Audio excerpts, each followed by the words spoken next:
আরে তোমরা তো টেনশনে কেন? প্রায় 1 ঘন্টা হয়ে গেল ভোট শুরু হয়ে গেছে। ইতিমধ্যে 15% ভোট পড়েছে। ইলেকশন সবে শুরু হয়েছে, এখনো শেষ হয়নি।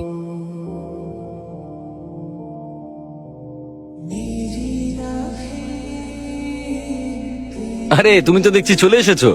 রিপোর্টাররাও এক্ষুনি চলে আসবে। এই আর 10 মিনিট বাকি আছে। আসল লোককে দেখিয়ে দিই তোমায়। হ্যাঁ,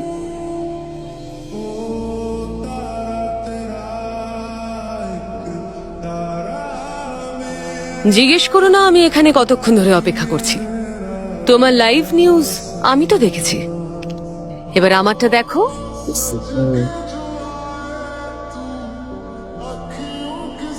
ফেসবুকে লাইভ করো। আন্টি আমাদেরকে যা বলেছেন সেটা মিডিয়াকে বলুন প্লিজ। হ্যাঁ নীলা, তুমি রেডি? হ্যাঁ রেডি। এবার বলুন আন্টি প্লিজ।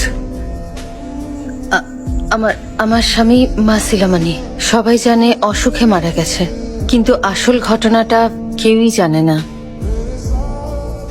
আমার স্বামী মারা গেছেন ওষুধের অতিরিক্ত ডোজের কারণে। আরেকটা কথা বলতে চাই, ওনাকে মানুষের চেয়ে খুনি বলা ভালো।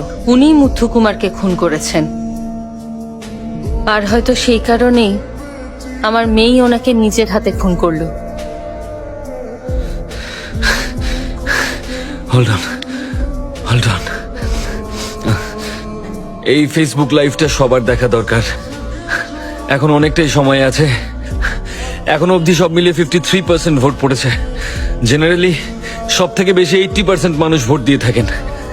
এরকম একটা খারাপ সিচুয়েশন থেকে যদি আমাদের সবাইকে বেরোতে হয়, তাহলে আমাদের প্রত্যেককে ভোট দিতে হবে, প্রত্যেককে। এটাই আমাদের শেষ আশা। এই বাচ্চা ছেলেটাকে দেখুন, এর কি আশা আছে? ওরা শুধু রিপোর্টার মুথু কুমারকে নয়, এখনো অব্দি 18 জন মানুষকে খুন করেছে ওরা। ওদের হয়ে কে প্রশ্ন করবে? যারা মারা গেছে তারাও সবাই ওর বয়সী। সবার জীবনে সুখ আনার জন্য এরা সবাই দিনের পর দিন চেষ্টা করছে। কি ভুল করেছে এরা? হ্যাঁ, আর আপনারা কি তাদেরকেই ভোটে জেতাবেন যারা এদেরকে খুন করেছে? ওরা আমাদেরকে মানুষ ভাবে না, ওরা আমাদেরকে ভাবে টাকা দিয়ে কেনা কুকুর। আমাদেরকে টাকা দিয়ে ওরা ভোট কিনে নিজেদেরকে নিয়ে অহংকার করছে। এত বড় একটা স্টেটে মাত্র 50% ভোট পড়ছে। 10% স্যালারি বাড়লে 5% অবৈধ ভোট, 5% উপহারের বিনিময়ে ভোট। 100%-এর মধ্যে মাত্র 20% নির্ধারণ করবে কে শাসন করবে। এটা কি ডেমোক্রেসি?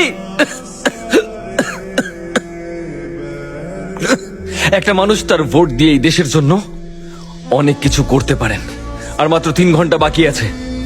আর অলস হয়ে ঘরে বসে থাকবেন না, দয়া করে আর সময় নষ্ট করবেন না। আপনার হাতে যা গুরুত্বপূর্ণ কাজ আছে সেগুলো বন্ধ রাখুন আর গিয়ে ভোট দিন।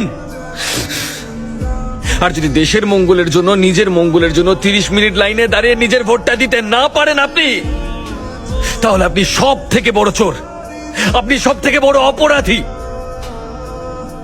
আর মাত্র 3 ঘন্টা বাকি। যদি আজ এটা করেন তাহলে বহু বছর এটা চলবে, আর আমাদের দেশ আবার নিজের জায়গায় ফিরবে।